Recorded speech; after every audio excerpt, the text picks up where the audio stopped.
Ramon Ang, nagbo-volunteer ako ngayon.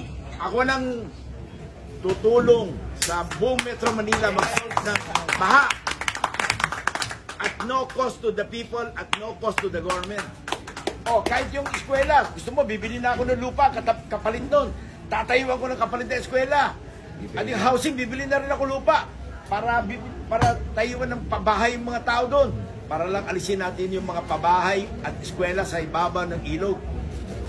Kaya, pag may problema, huwag tayo magtuturuan, di ba? Hanapin natin yung problema, imbestigahan natin. Hindi nga ako satisfied sa drone eh. Helicopter ko ba yan? Siya. Oh, if you remember last year, di ba nagbaha yung Bikutan? South Luzon Expressway, Bikutan, hanggang dito ang tubig. Biniblame na naman ako. Pinapuntahan namin kung bakit. Meron pala na construction, naglilinis ng transit mixer, binuhos yung konkreto sa kanal, nanigas yung buong kanal. O kasalanan ba natin yun?